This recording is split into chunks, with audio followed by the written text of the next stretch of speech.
Welcome to Photo Finds. I'm your host Kevin, and this week we're going to start in the Magic Kingdom, where as you can see there is a new thing for sale in the popcorn arena. This is the holiday popcorn bucket with Jack Skellington on the front, for sale for $12. Now let's have a quick look inside Fantasyland. This is the old Fantasyland actually. This is the former Scary Adventures of Snow White. And the building has now lost some of its facade up at the front. So presumably they're doing some things there structurally to make way for the Princess Storybook fairy tale meeting area, which is going to be a kind of a hall of just princesses. This is the other end of Fantasyland. This is going to be the Tangled meet and greet area and restrooms apparently over behind the Peter Pan area. Now here's a look from the top of the restaurant, and as you can see there's some extensive rock work going on here. I'll take a quicker look in where you can see rock work much like we've seen over in the other areas of New Fantasyland. Let's panning a little bit over to the right from there, and you can see there's kind of a chateau taking shape here, and then more roof line over on this side. And then from there we're going to jump over to Pirates of the Caribbean, where the queue has gotten these new red lights. This is an interesting shot. It wasn't always red behind those cannon there. And then these lanterns are also new at the boarding areas of both sides of Pirates of the Caribbean. But this is what most people are going to notice. The new skeleton now on the beach at the sort of first scene of Pirates of the Caribbean. You'll see her here from another angle. It is definitely a mermaid.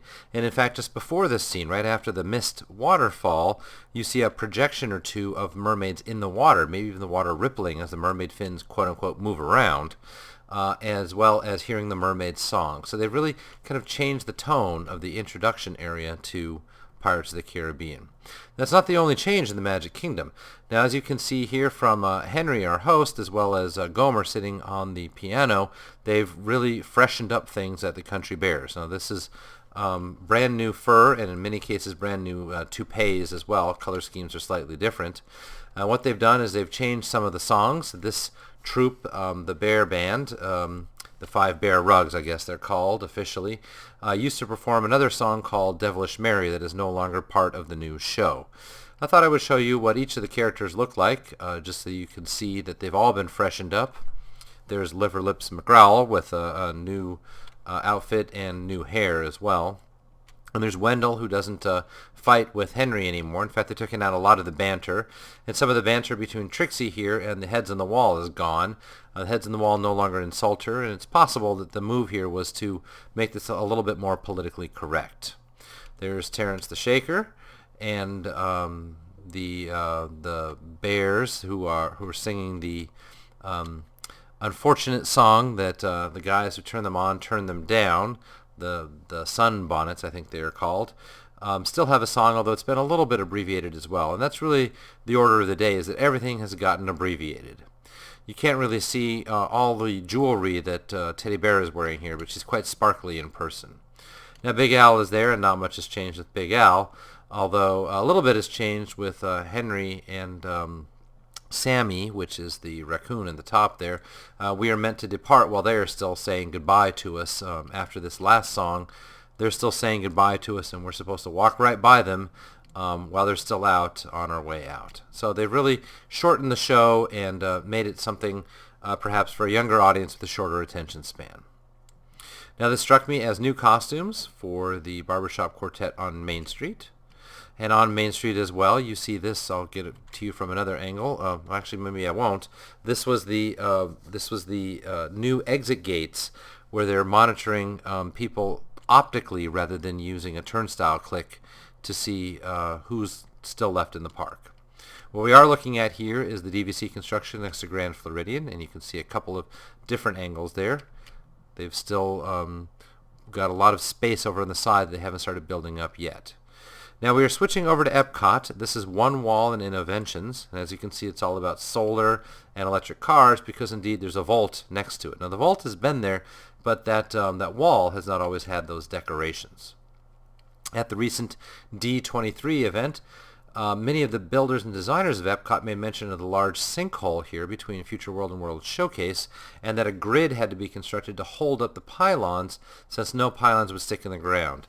And that explained this sort of undersea grid that we've seen here. I've seen it for many years, never really explained what it was until I saw that D23 explanation. Seemed like the sort of thing I wanted to share with you folks. Now over in France Pavilion, this is brand new since last week. A new gazebo has been constructed. Not much to it thematically. It is for, as you can see, Aurora, or Briar Rose. The movie version of this character is both French and German, Aurora being the French side, Briar Rose being the German. There are actually fairy tales from both the French and the German versions, so she might as well fit here as well as Germany. Impression de France now has entrance on the right and exit on the left in the same lobby. That is because the entire shop has been closed off, as well as the exit zone, for the bakery construction that is going on behind this building.